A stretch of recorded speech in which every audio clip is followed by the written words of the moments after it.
Hola, bienvenido o bienvenida a la lección número 6, clasificación de elementos. Los elementos químicos, de acuerdo con sus propiedades, se pueden clasificar en metales, no metales o metaloides. Empecemos por platicar acerca de los metales. ¿Qué es lo primero que piensas al escuchar la palabra metal? ¿Qué imágenes mentales te produce esa palabra? Tal vez puedes tomar algún objeto metálico que esté a tu alrededor y observar sus características. ¿Cuáles son? ¿Cómo podrías describirlo? ¿Cómo se siente? ¿Cómo se ve? Esto te ayudará a reconocer algunas de las características representativas de los metales, como sería el hierro o la plata, que son duros, brillosos, que conducen muy bien la temperatura. Seguro alguna vez te has quemado por tocar sin querer un sartén. Si no fuera por el mango, pues ni siquiera podríamos tomarlo. También son excelentes conductores de la electricidad. ¿Alguna vez te has topado con un señor que da toques y trae como unos cositos de metal? Qué cosa tan horrible, pero bueno, por algo utilizamos cableado de metal para conducir la electricidad. Además, podemos hablar en general de puntos de fusión muy altos, es decir, que tendríamos que calentarlos bastante si quisiéramos llevarlos al estado líquido. Pero no todos los metales tienen características o propiedades idénticas. Los elementos del grupo 1, los metales alcalinos, son sólidos blandos a temperatura ambiente. La dureza se mide en una escala llamada de Mohs, que va de 0 para sustancias como gases hasta 10 para la sustancia más dura conocida, que es el diamante. El litio tiene solo 0.6, el sodio 0.4, el potasio 0.5, el rubidio 0.3. Esto para nada te lo tienes que saber de memoria, es solo para que vayas imaginando sus características. Son metales blandos. Se almacenan bajo aceite porque si no reaccionan con el oxígeno del aire. Estos se pueden cortar fácilmente con un cuchillo y cuando están recién cortados son brillantes y de color gris plateado. Estos metales además son menos densos que el agua, por lo que flotan sobre ella, pero siguen siendo metales, aun si no cumplen lo que solemos imaginar de los metales. De hecho, se encuentran en el lado de la tabla periódica con mayor carácter metálico. El grupo 1, que es el grupo de los metales más reactivos, son tan reactivos que en la naturaleza siempre los vamos a encontrar combinados con otros elementos.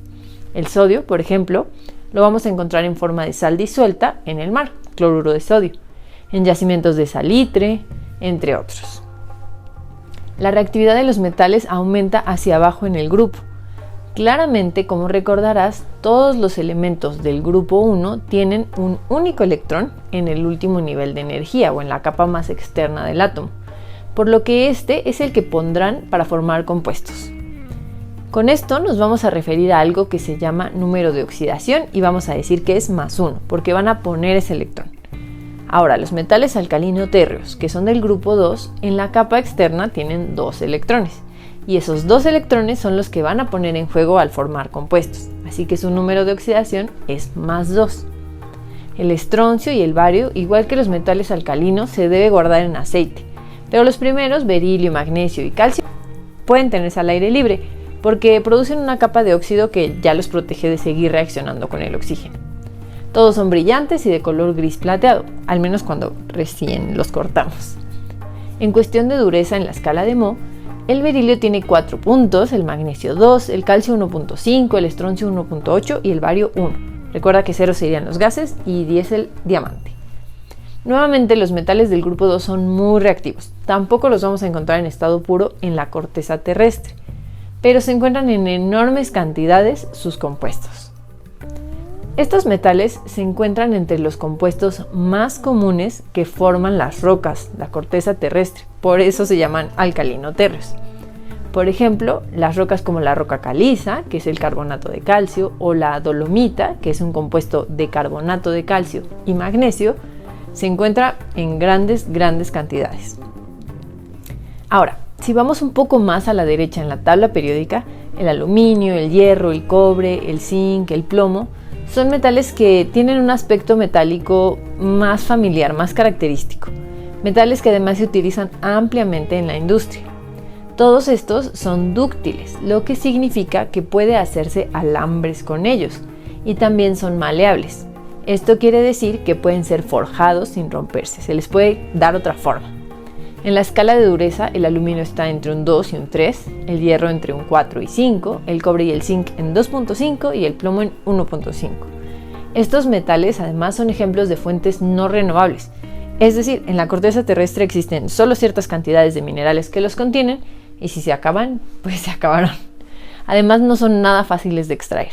Aparte de los usos industriales, estos metales de alguna forma son muy importantes desde el punto de vista biológico.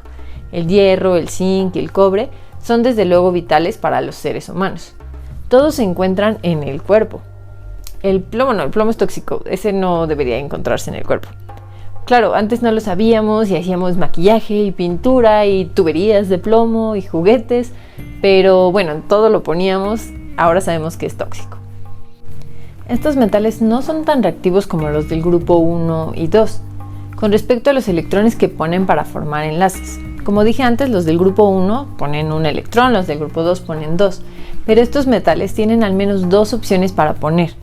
El aluminio generalmente pone 3 y el zinc 2, pero el hierro puede poner 2 o 3 según el compuesto. El plomo puede poner 2 o 4 electrones, el cobre puede poner 1 o 2, y aunque no sean tan reactivos, aún así no los encontramos en estado puro en la corteza terrestre.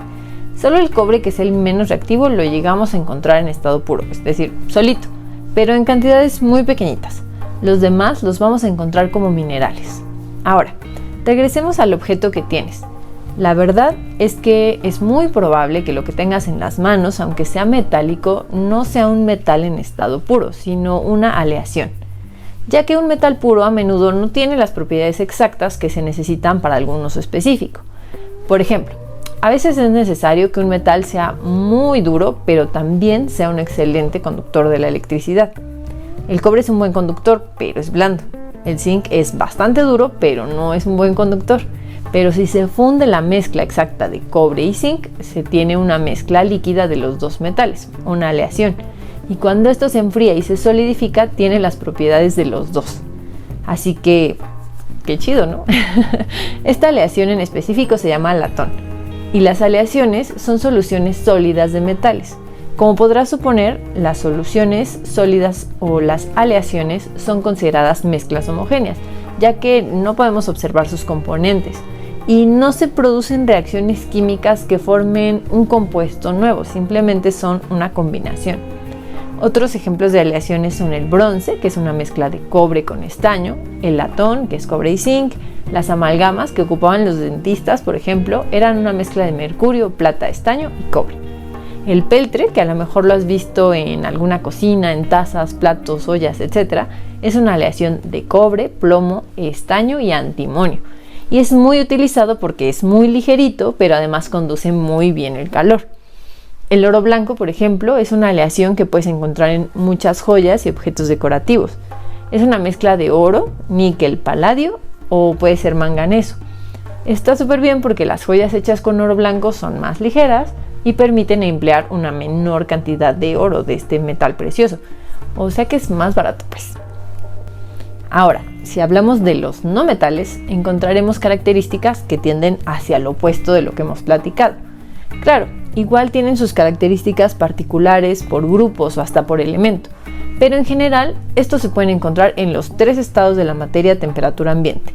Pueden ser gases como el oxígeno, pueden ser líquidos como el bromo o pueden ser sólidos como el carbono. No tienen brillo metálico, no reflejan la luz y muchos no metales también se encuentran en los seres vivos. El carbono, el hidrógeno, el oxígeno, el nitrógeno, el fósforo y el azufre están en cantidades importantes dentro de los seres vivos. Ahora, sus puntos de fusión y ebullición dependen de sus propiedades químicas específicas. Nuevamente, no poseen brillo metálico, bueno, a excepción del yodo. No son dúctiles, no son maleables, no son buenos conductores del calor y de la electricidad, a excepciones de algunas formas alotrópicas del carbono y del fósforo. Luego vemos que son los alótropos, pero son casos muy extraños. En sus propiedades químicas tenemos que los átomos llegan a tener 4, 5, 6 o 7 electrones en su última capa. Cuando los combinamos con el agua, generalmente dan sustancias ácidas. Y estos están ubicados a la derecha de la tabla periódica de los elementos. Al combinarse químicamente suelen ganar electrones para adquirir una configuración electrónica estable, o la del gas noble del mismo periodo. No son tenaces, La tenacidad es una característica que se refiere a la capacidad de un material de no deformarse ni romperse al aplicarse una fuerza, o sea, no tienen de esa capacidad. Y ahora los metaloides o semimetales tienen propiedades intermedias entre los metales y los no metales. Además, suelen también ser muy variados en su forma o en sus colores. La lista de los metaloides es bastante cortita. Básicamente son los siguientes elementos: el boro, el silicio, el germanio, el arsénico, el antimonio, el telurio, el polonio. Y ya.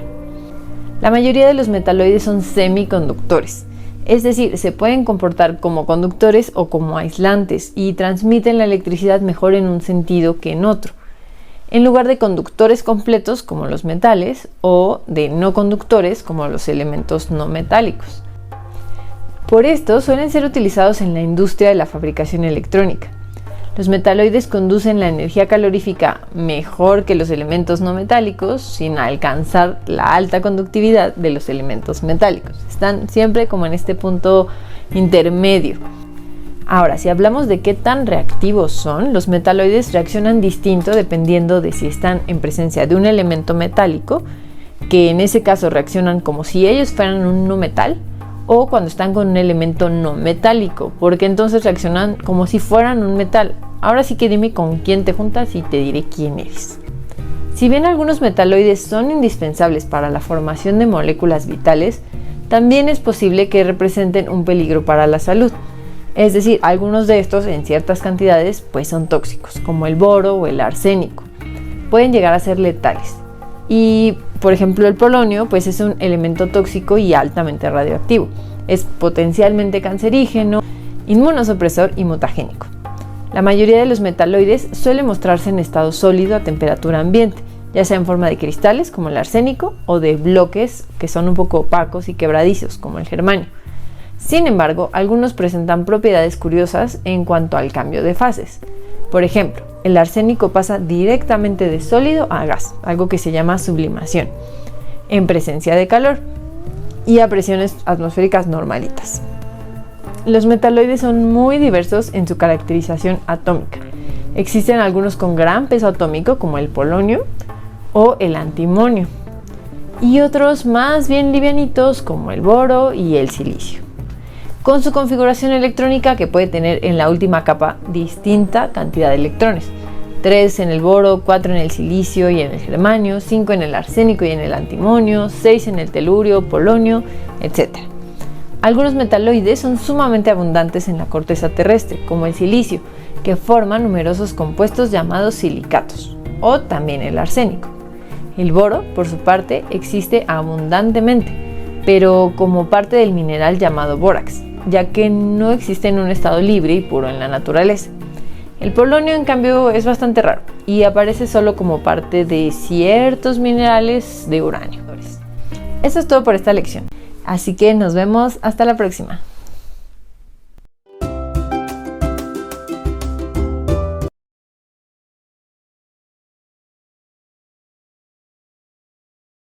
Te voy a explicar cómo es mi curso de preparación para los exámenes de admisión a la universidad.